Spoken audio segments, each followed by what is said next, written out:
Hey you guys, welcome back to my channel. Let's talk. So today we're going to talk about the TV show Reality Check inside America's Next Top Model. Did anybody see that yet? Um, if you haven't seen it, I'm sorry, it might be a few spoilers. I'm not going to talk in depth about everything that went on so that in case you want to still watch it, you can. I only watched it because it kept showing up, kept showing up, kept showing up. And I was like, let me go ahead and watch it so I can be done with it. Because Next Top Model did come up when I was a kid. I didn't watch a lot of it because, like I said, I was a kid. But I did watch some of it. And it seemed pretty hardcore um, back then for those models and what they was going through, and we didn't even get to see half of what they went through, and it still seemed kind of stiff. And Tyra always seemed kind of like no nonsense, and then you had the other judges and stuff adding their opinions and everything as well. So um, and it was always hard for the girls that got eliminated, but nobody ever thought about what the girls had to go through, not only during their time there. It was just 8 weeks, but it seemed like a lifetime to them. Um, but what they had to go through when they went home, because and I didn't know. Like, I read about it in a book one time. Um, about it was a book that had like some type of competition, but I didn't know this was happening for true. But when you do, at least back then, I don't know if it's still going, but when you did a reality show back then that did eliminations, because of the tight NDA um, um, contract you signed, you couldn't go home until they was finished airing, and and everybody was officially eliminated. And then I guess still, I don't know if they held them a taste longer, or they just had to be strict lip about what happened because they couldn't tell much about what went on with them. Because the show didn't air. So then they had months later after production happened, they still had to find ways to live their lives after everything that happened. And then they couldn't even really push past it because they had to live it all over again when the show aired, and everybody started asking them, hey, wasn't you on this show? Hey, wasn't you on this show? And it's crazy how nobody wanted to fund Tyra's show when she first came up with it. But like, that's genuine, like, media and Hollywood and stuff. Whenever you give an opinion about something new, or more out there, nobody wants to touch it besides the struggling teen at the end of the road. And then once you prove to them that you can make it, then of course everybody want a piece of the pie now. But then it'll be up to you if you want to lead the team that had your back in the end, or go with the more well-known people's thing. Because not only did that give Tyra and her people notoriety, but it gave the network notoriety because they was a lesser known back then, on the brink of extinction themselves. So like, they kind of helped each other rise in fame. Um, so anyways, um, so the show, I watched it. It was just 3 episodes, and you know, it was kind of a lot. But one thing that I didn't really care for, that I didn't realize, I knew she was kind of like a hard nose on the show, but I really did not realize how much of her no care attitude she had. Like, she was throwing out, like when they was asking her all these questions about all these things that was happening, she, even if it was directly her mistake, she didn't really own up to it. She was just like, "Oh, it was the times," or, "Oh, I probably should have chose something better. That probably was a bad idea, but I did the best I could. Hindsight is 2020, so it just how it fell, and unfortunately." I made mistakes, and it just so happened that I was just in front of a camera for people to see. Well, that's not really a good answer, but like, who's gonna come for her? So, she gave you what she gave you, and that's that. But like, a lot of the people, like contestants, was on there making mistakes too, and they had to live with their mistakes because everybody in the world was seeing them. Your mistakes wasn't as visualized and fleshed out as theirs, so you didn't, your 2020, everybody saw your mistake stuff didn't really hit that hard. But anywho, that's what she gave, so that's what she gave.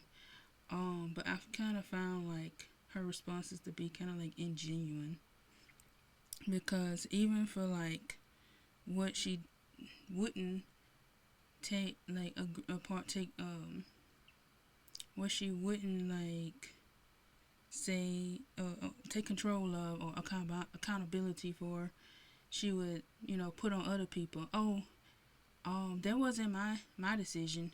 That was the what's his name, the guy who did the initiation with her, was hold on, his name was, I got it,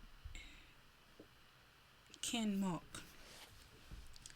He had was one of the executive producers. He helped her like come up with the plan, cause like she had a rough idea, and like he liked it, but he was like, okay, so like we can't go around marketing it like this. We have to, be more strategic. So he helped her come up with a plan to market, and so then she went out and did all the marketing and explaining. But he got her the rooms and the door to do it all. It just so happened that only UPN ended up accepting her in the end. So, anyways, um, um, so yeah, she was like, "Oh no, that was his decision. I didn't have anything to do with it. But then in the end, you said that you were a master editor. Okay, well, that kind of sounds like you still had some choice in the matter, but you didn't care to put, but to protect anybody. Like, the only version of her that I think was genuine initially was that first season, because she initially did start the show to help women break into the acting scene, not acting scene, modeling scene, especially ones that looked like her, since she was one of the few black women in modeling back then. But it quickly snowballed into something else by second season. Like, once she saw that this was something people wanted to see, and she was getting all these like requests and stuff from upper people, she was, and by that, and was renewed for a second season. And they got it, they were shooting out of an apartment. The models was on one side doing their stuff, and they was doing all the other stage stuff and production stuff on the other side. Next season, they had went from no budget to a abundant budget, was able to buy a room, make a stage, do all these things.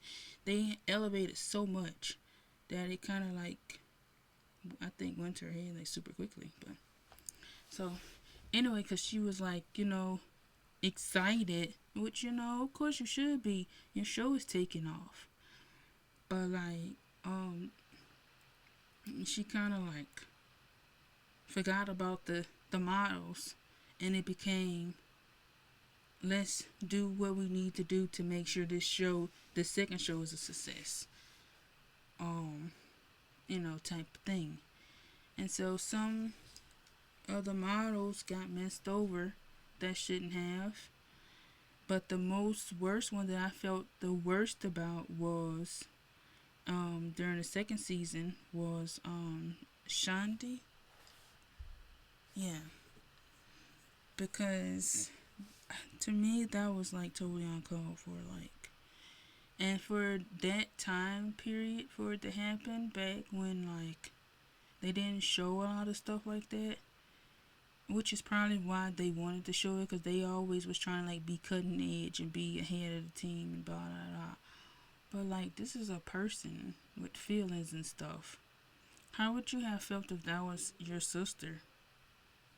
But she didn't, they didn't think about that, they didn't care about that. All they cared about was the ratings and what it was going to do for the show. So I really felt bad for her because she basically got raped on the for the people that seen it. Um and nobody did anything about it. Yes, she shouldn't have drunk so much, but she was young, she was new.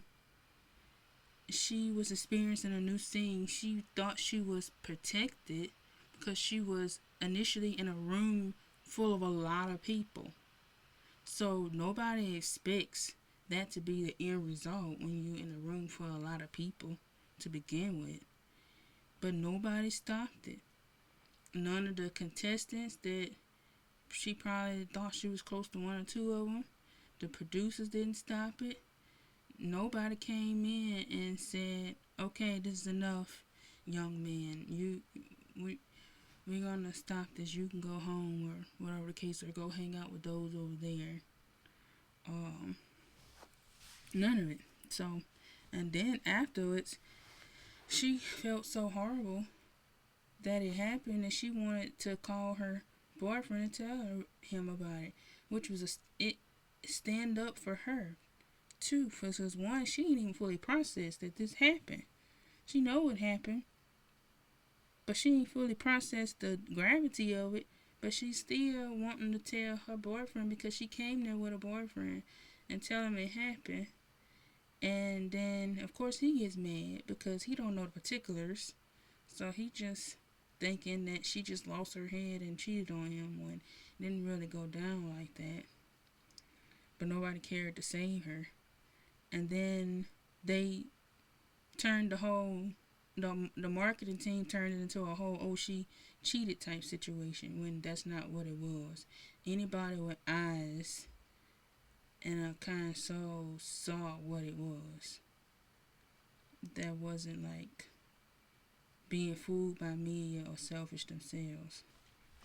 And then on top of it, to talk about cheating the next day, like y'all just in a girl circle. I'm like, oh, don't cheat. Just think about it with them, and then come do it to me. Like, what? I was like, okay. But so that was really bad.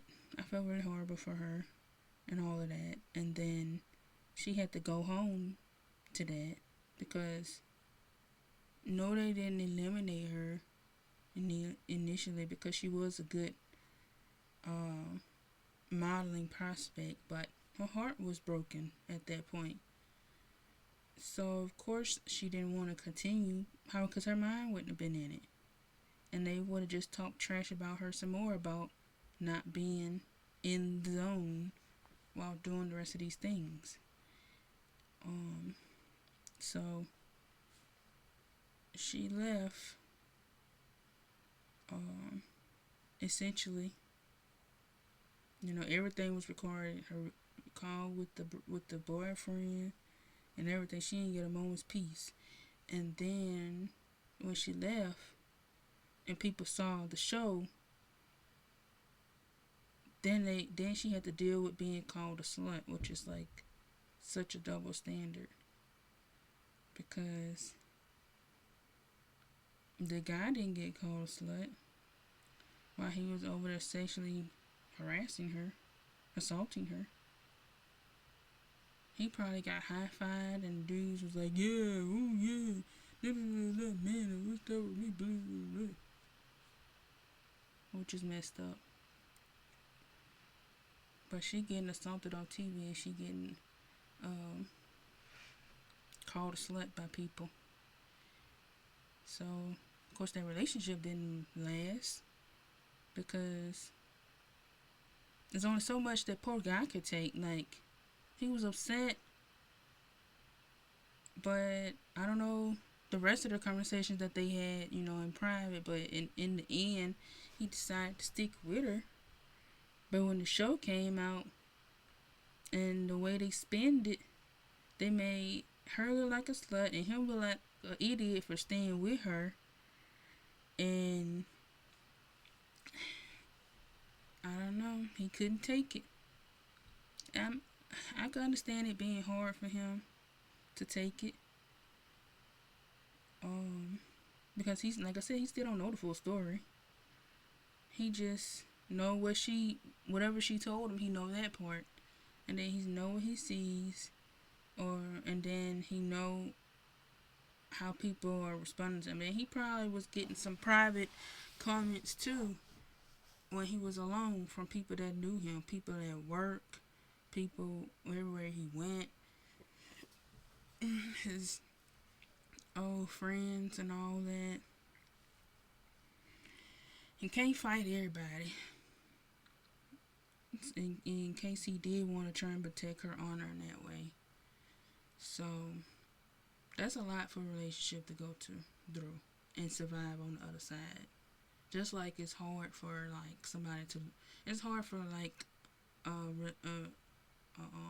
relationship to lose a child together and make it out on the other side. You would think it would be easier because they lost it together, but it's not. Stuff like that, like for extreme circumstances, it's hard for the relationship to make it out to the other side. So it just didn't make it. And then she ended up going back to Walgreens where she didn't want to be until she ended up doing other stuff with her life. I am very grateful and glad though that she was strong enough to continue to make it. Hopefully she had went to some type of therapy and that's what helped her make it, or had some strong prayers with God, if she believed in Him. I can't remember if she did or not. Because that type of stuff, what happened, and then how they responded to it, like how the network responded to it after it happened, is type of stuff that some people would kill themselves over because they can't function and process it. And all she had to say, all Tyra had to say was, well, I ain't have nothing to do it. I was just an editor, master editor, but still an editor. And the Cam Mo guy was like, well, they were told that everything was going to be recorded, the good, bad, and ugly. So if somebody was getting murdered, since we're going to extremes, because that was kind of extreme. And since we're going to extremes, if somebody was getting murdered, which I was going to record that too, we'll never know. But in the end, what happened happened. And then she couldn't just make it through it and move on. No, she had to live through it not once, not twice, but a bunch of times. Because when she went back for her reunion, they slapped it right back in her face, even though she asked for them not to show it. And then, she had to listen to people talk about it yet again. And then this time, she volunteered to be on the show to talk about it. But I think in a way she probably volunteered because she probably knew they was going to talk about it anyways, since that was one of the strong points to talk about. So I feel she figured like I might as well get my part out because I'm never going to be able to escape it. And she's literally still dealing with it. Like, she had to move past it to survive, but she's still dealing with it in the end. Nobody thinks about any of that. Of the what happens when the people leave. even the if you win, you're not guaranteed a spot. That's another thing. They go through all that stuff. You win, you're not even guaranteed a lead, a good spot with an agency. They gotta treat you with kid gloves because you're a reality star, so you don't really know how to model. What? It's kind of messed up too. Um, um, so some of them were still lucky to model in the end, but I think most of them didn't. Most of them end up finding other life things to do to make their life happy that they enjoyed. Um, so, anyways, I just felt her response being like a lot of the stuff they brought her, she threw it off on other people, and then what really cut me to the quick was like when the lady that was the president of the UPN network left, and then the guy took over. I forgot his name, but he came in like just slashing people left and right. It was like, and he was like, nobody's a sacred cow, even the people up top. But like, those people was the people that made the show. Like, she started that show with those people.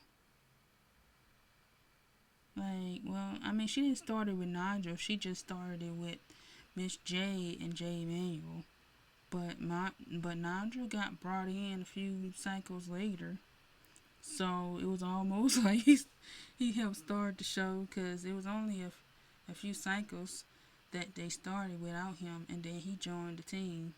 And he was there for many cycles, many.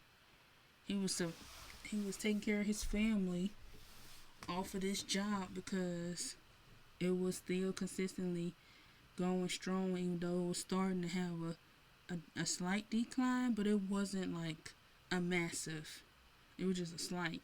So it was probably like conversation should have been had about, okay, you guys, so ratings and viewerships is going down. It only went down this much, but we've had this many strong seasons so far, so we might need to start, if this next season don't go well, then we might need to start looking at finishing this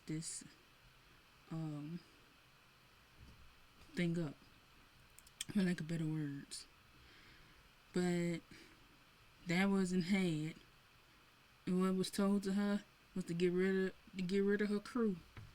And she was like, "Oh, I was so heartbroken and this and that and the other. How was I gonna get rid of my favorite three? My favorite three, my heart, my soul." Well, you sure ain't treated them like your heart and your soul. Your favorite.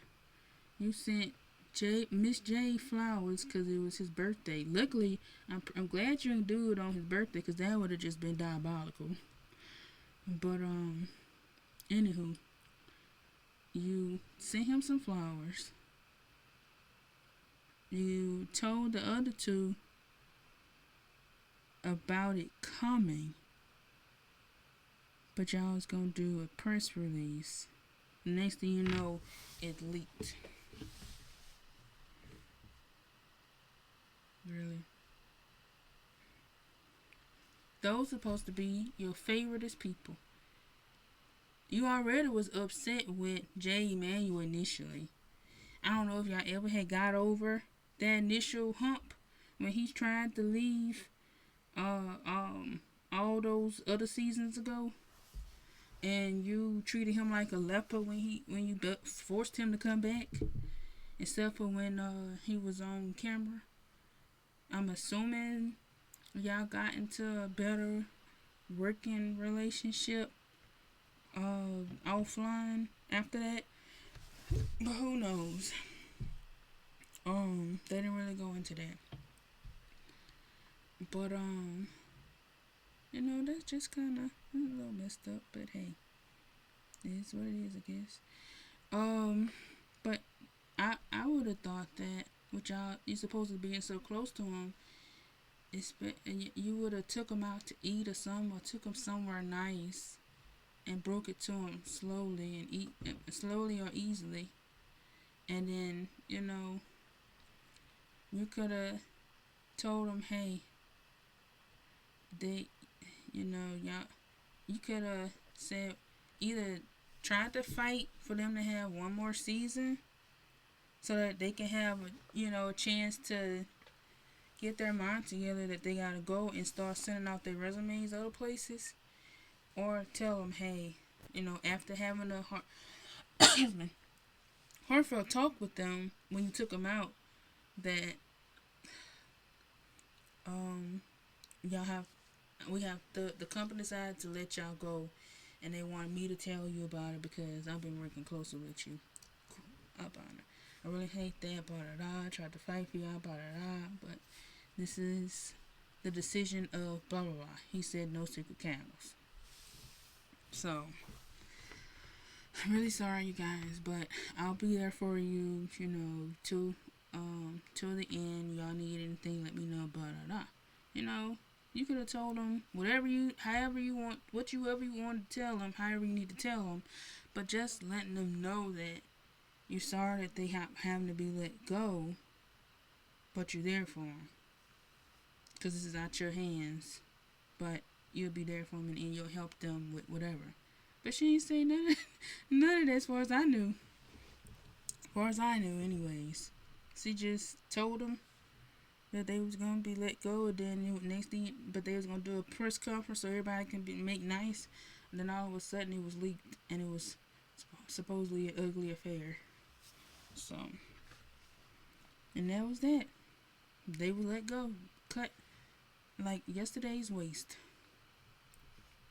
So now they having to scramble and make they redo their lives. Luckily, since they were so well known, and let go so swiftly, it wasn't hard for them to pick up their feet and land somewhere else. Like other people wanted them, other places. They didn't work together, but they was all able to find places, which in the end was, at least what they needed to survive, especially Nigel, since he had a family going, needed to continue to take care of him. Because I don't know what, the wife did. Hopefully either they had like backup to take care of themselves until he got a job, or maybe she was able to take up the slack until he got his new job. I don't know. Whatever the case was, I'm glad they made it. And then for somebody that cared about them so much, she sure didn't talk to none of them, because Miss J had a stroke in 2022, which was just 4 years ago, and she ain't show up. She ain't send him flowers. I know he was in a coma at first and couldn't do much, but his friends was there for him. The two amigos, they showed up and cared for him and cared about him and cried with him and continued to encourage him about how getting better and how far he came and how far he got left to go and all that stuff. She ain't do none of that besides send him a text message saying she want to come by, like recently, not even when he was down and out in his worst. So that's what I think truly made me feel like she was being this genuine. Cause like, even though like a lot of what she was saying would sound like horse radish, like at the end of the day, those were supposed to be your friends out of everybody, and you cut them like yesterday's garbage when you was told to, and then cut ties with them. Your friend posted was in the hospital with a major condition, and you ain't even visit, call, video call. We got a lot of stuff nowadays. I know he couldn't do a lot in the beginning, but he can now, and you still didn't choose to do anything besides say, "Oh, I need to come." And then on top of that, when they tried to go over how she felt about Jay Emmanuel and the situation that they had, she was like, "No, I don't think so.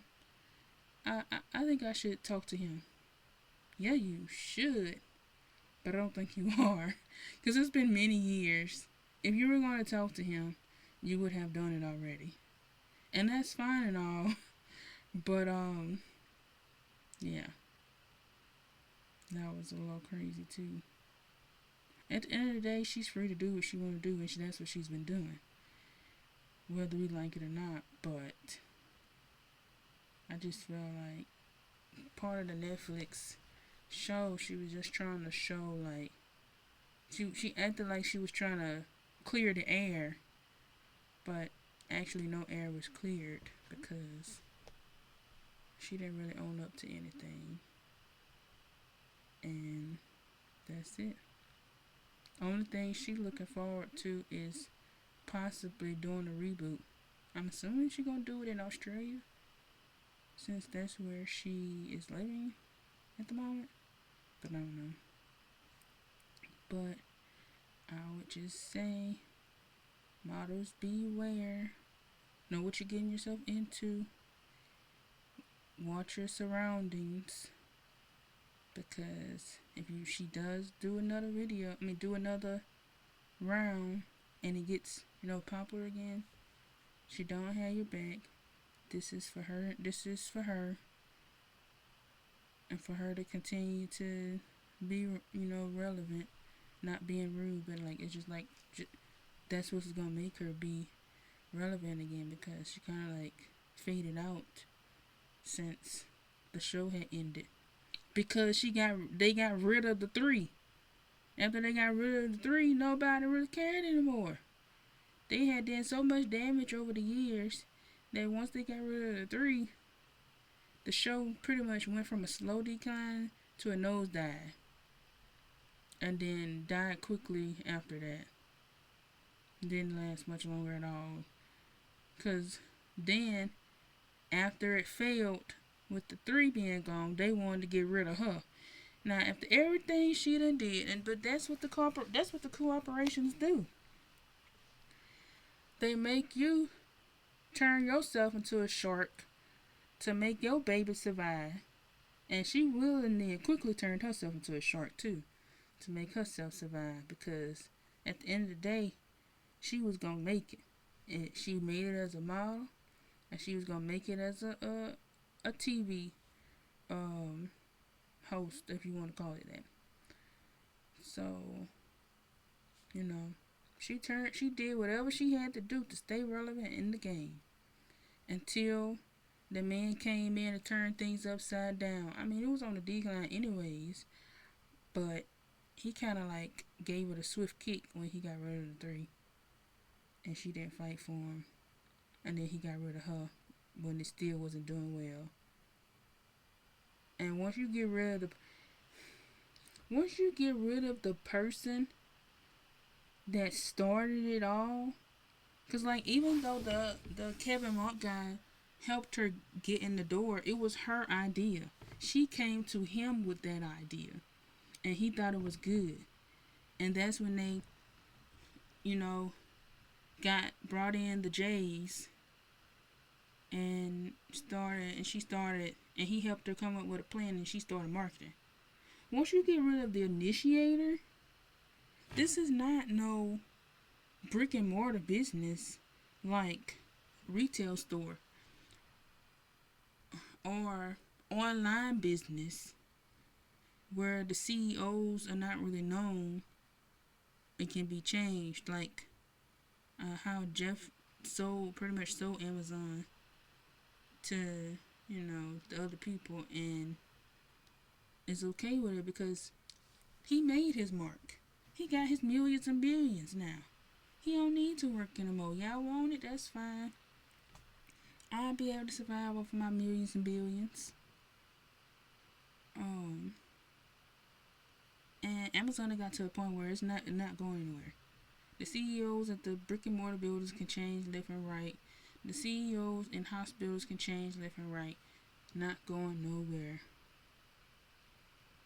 But a TV show that has that is has a limited lifespan, 9 times out of 10, there's always outliers. 9 times out of 10, you take away the initiator, it's not gonna last. It was already tanking hard when you took away the top three. You took away the initiator too. Don't nobody else want to see somebody run Sherry. I mean not Sherry. I was thinking about Sherry. Run Tyra show. Just how when Wendy Williams ended up losing her show because she had got sick and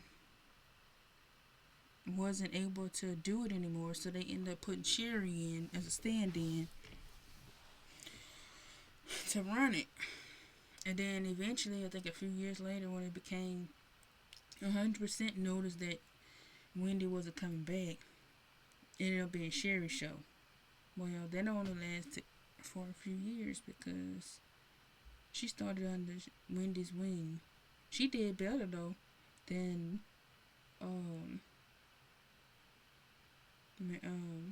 America's Next Top Model, because as soon as they got rid of Tyra, it quickly, that was like the nail in the coffin.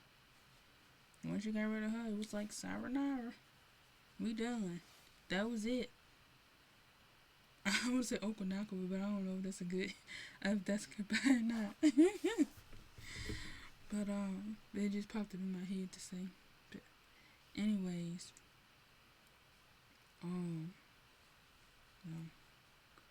for better or for worse, for all the decisions that she made deliberately or indirectly, it was still her show. So you get rid of her, that's the end. That's why it was the end. Nothing against Rita Ora, and if anybody else tried to host after her, that wasn't your show. It wasn't gonna be the same. Nobody was really gonna care. So, anywho, it's kind of long. Y'all let me know how you felt. And that's it. About the show, about Tyra's responses, about anything with the show and how it went. Alright, y'all have a good day. Bye.